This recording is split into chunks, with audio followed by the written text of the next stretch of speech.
आज की हेडिंग लिखो सभी लोग, मैक्सिमा एंड मिनिमा।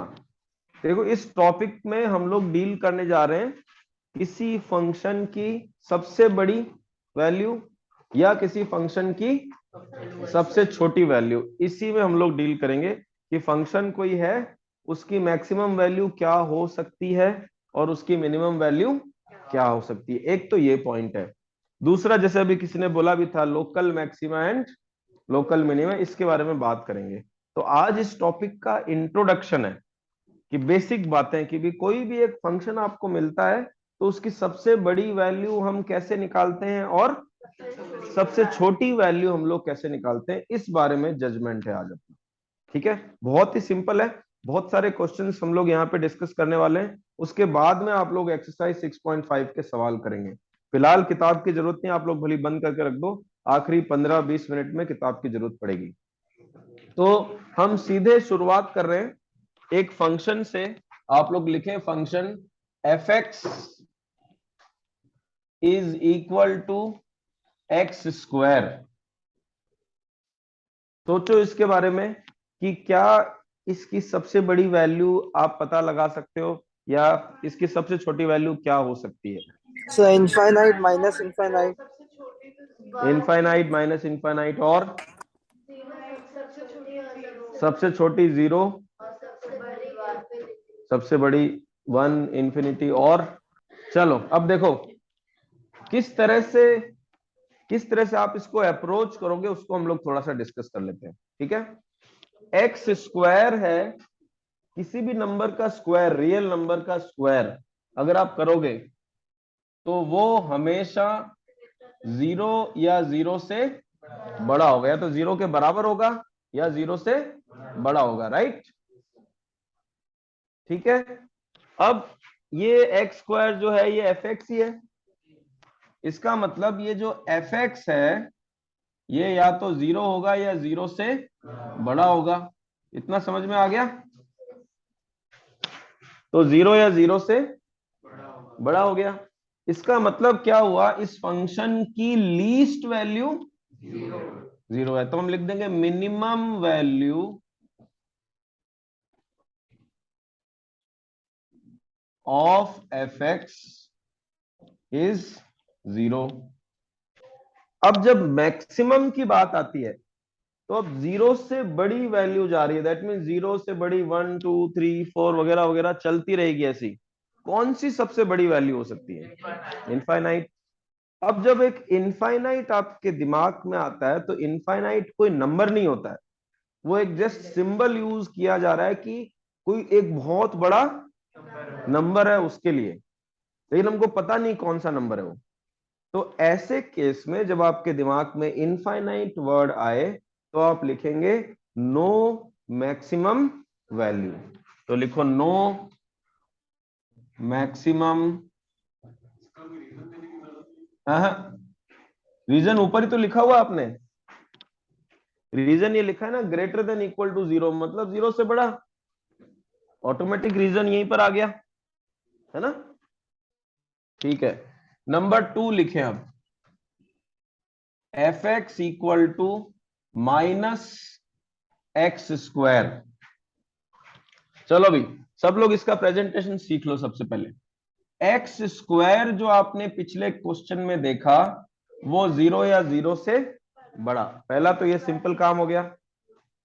हाँ, अब देखो आपको चाहिए माइनस एक्स स्क्वायर, तो थोड़ा सा ऐसे सिंबल बना दो, इंटू -1। इस तरह से करने से आपको थोड़ा आइडिया होगा। आप डायरेक्ट भी कर सकते हो, जिसको समझ है वो सीधे कर दे। बट हम -1 से इसलिए मल्टीप्लाई कर रहे हैं because we require minus of X square. तो मेरे को बताओ, X square multiplied by -1 is minus of X square. Zero multiplied by -1 zero. और नेगेटिव नंबर से जब हम किसी इनइक्वालिटी को मल्टीप्लाई करते हैं तो इनइक्वालिटी का साइन चेंज हो जाता है, पता है सबको। तो अब हम लिख सकते हैं this is F x which is less than और इक्वल टू जीरो। ये हमारा कंक्लूजन हुआ। अब मैं वो 2 लाइंस नहीं लिख रहा हूं नीचे, आप लोगों को समझ आ जाना चाहिए। Maximum value is 0 and no minimum value. आप लोग भी चाहे तो नहीं लिखें। नेक्स्ट लो third, F X is equal to X square plus 5। 2 minute के लिए अपने आप सोचो। देखो इसका सॉल्व करने का तरीका, शुरुआत यहां से एक्स स्क्वायर से कर देते हैं कि एक्स का जो स्क्वायर है वो 0 या 0 से बड़ा हो जाएगा। ये तो हम सबको पता है, यहां से शुरुआत करेंगे। जैसे पिछले क्वेश्चन में भी एक्स स्क्वायर था और हमने उसके बाद में उसको -1 से मल्टीप्लाई किया। अब यहाँ -1 तो है नहीं, बट तो अब इनमें दोनों तरफ आप 5 को ऐड कर दो इस तरीके से। तो ये वाला एक्सप्रेशन जो है ये तो आ गया एफ एक्स, और यहां आ गया ग्रेटर देन इक्वल टू 5। अब जज कर सकते हो आप लोग, देखो minimum value of the function is 5, क्योंकि 5 से बड़ा है या 5 के बराबर है, and no maximum value. Fourth पर आ जाओ। Fourth question is F X is equal to mod of x. So let us go for presentation. Mod x is greater than or equal to 0. बहुत आसान से सवाल है, देखो F x is greater than or equal to 0, therefore minimum value is 0 and no maximum value. Number 5 देखो, F x is equal to mod of x minus 5। अपन को पता है किसी भी एक्सप्रेशन या किसी भी वेरिएबल का मॉड करोगे तो रिजल्ट क्या होगा। अब पिछले क्वेश्चन में मॉड के अंदर अकेला x था, इसलिए आपने लिखा ग्रेटर देन इक्वल टू 0। अब अगर मॉड के अंदर x माइनस 5 है तो भी तो वो ग्रेटर देन इक्वल टू 0 ही होगा। मॉड के अंदर x माइनस 5 है, still it will be greater than equal to 0 है, तो वही काम देखो बड़ा होगा। तो बताओ minimum value is 0 and no maximum value. Okay, sixth question लिखिए, F X equal to mod X plus 7। चलो देखो प्रेजेंटेशन, मॉड एक्स जो है वो ग्रेटर देन और इक्वल टू 0, हमको चाहिए 7, तो mod X plus 7 is greater than equal to 0 plus 7। ये हो गया आपका F X. F X is greater than और इक्वल टू 7। इससे क्या पता चला, minimum value is 7 and no maximum value. Seventh question ले लो, चलो। Seventh is F X equal to 5 minus mod X. अब जज करो। So let us see the presentation. Mod X जो है वो अपना पता है 0 या 0 से बड़ा, कोई डाउट इसमें। हमको चाहिए माइनस ऑफ मॉड एक्स। अभी थोड़ी देर पहले हमने सीखा था -1 से मल्टीप्लाई करने पर क्या होता है, तो हमने माइनस ऑफ मॉड एक्स किया, उससे लेस देन और इक्वल टू 0 आ गया।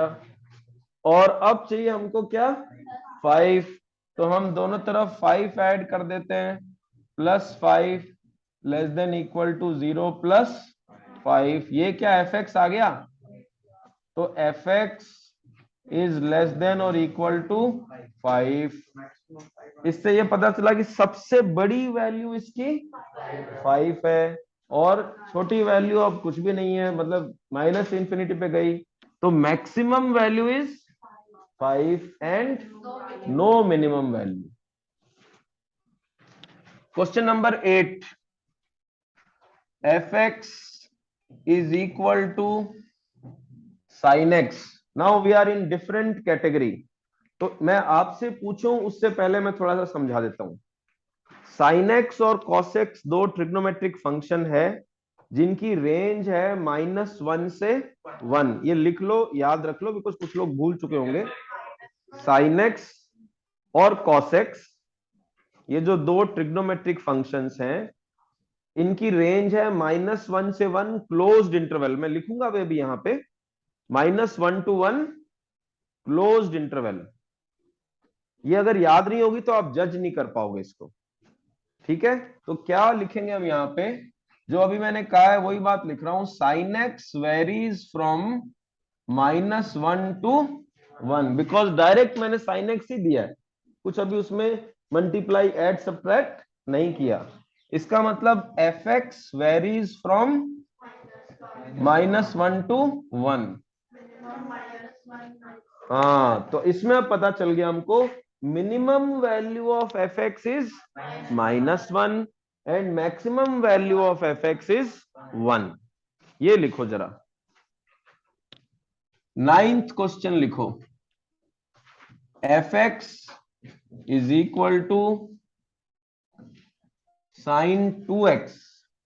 क्या होगा, sine of any angle is from -1 to 1, तो even if it is sine 2x, still the result will come out to be same.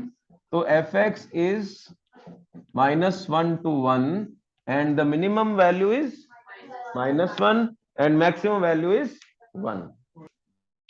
10th question पर आ जाओ, F X is equal to mod of sine X. अब mix कर रहे हैं। अब देखो इसको कैसे समझते हैं। साइन एक्स जो है वो वेरी कर रहा है कहां, -1 से 1। साइन एक्स की जो हम बात करते हैं, इसका मतलब ये देखो, ये मैं एक बार नंबर लाइन बना के समझा रहा हूं। ये रहा -1, ये रहा 1 और बीच में कहीं यहां पर आ गया 0। तो sine x varies from -1 to 1। अब जब मैं मॉड लगा दूंगा, तो ये जो नेगेटिव पोर्शन है उसका भी मॉड क्या हो जाएगा, पॉजिटिव हो जाएगा। जैसे मान लो -0.5 है, उसका मॉड +0.5 हो जाएगा। -1 है, उसका भी मॉड 1 हो जाएगा। 0 है, उसका मॉड भी। तो minimum value will become 0 and maximum value will become 1। So F x in this case varies from 0 to 1। तो मिनिमम वैल्यू कितनी, 0 और मैक्सिमम वैल्यू कितनी, 1। 11 लिखो, F X equal to sine 2x + 5 पूरे का मॉड। चलो स्टार्ट करते हैं इसका। तो मेरे को बताओ साइन 2x के बारे में क्या जानते हो। वेरी गुड, -1 से 1 आ गया आपका sign 2x। Is it okay. अब इसमें क्या करें, तो साइन 2x + 5, 1 + 5 और यहां पे -1 + 5। इसका मतलब अभी बिना मॉड के जो एक्सप्रेशन है that is varying from 4 to 6। अब 4 से 6 के बीच में कोई नंबर है, ये देखो, ये रहा 4 और ये रहा 6। इसका मॉड करेंगे तो भी इसी रेंज में ही रहेगा, बिकॉज ये पॉजिटिव नंबर है। बोलो, जैसे 4.5 का मॉड 4.5, 5 का मॉड 5, 5.5 का मॉड 6 का मॉड। तो even if you will find mod of this expression, this will remain same. तो F X varies from 4 to 6, minimum value 4, maximum value 6। अब कैटेगरी चेंज, 12th लिखो, F X is equal to x² + 2x + 5। ये मैं समझाऊंगा आप लोगों को पूरा, ध्यान से सुनना पहले, उसके बाद में एक और क्वेश्चन दूंगा वो आप करेंगे। ठीक है। अगर हमारे पास कोई क्वाड्रेटिक पॉलिनोमियल आ जाए, क्या आ जाए, क्वाड्रेटिक पॉलिनोमियल, तो इसको हमको क्या करना होगा, कंप्लीटिंग द स्क्वायर की मदद से थोड़ा सिंप्लीफाई करना होगा, जिससे समथिंग स्क्वायर प्लस समथिंग कुछ आ जाए। ठीक है।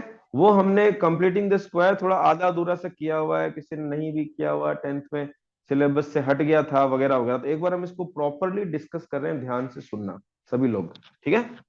देखो, एक तो एक्स स्क्वायर का टर्म होगा, एक एक्स का टर्म होगा, और एक कांस्टेंट होगा, ठीक है।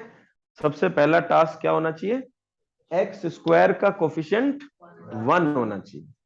अगर बाई चांस 1 नहीं है तो उसको कॉमन लेके 1 बनाया जा सकता है। जैसे मान लो यहाँ 2x² होता तो 2 कॉमन लेकर के यहाँ पे अपॉन 2, यहाँ पे अपॉन 2 करते, वो नेक्स्ट क्वेश्चन में ले लेंगे। तो पहला टास्क है एक्स स्क्वायर का कोफिशिएंट 1, खत्म।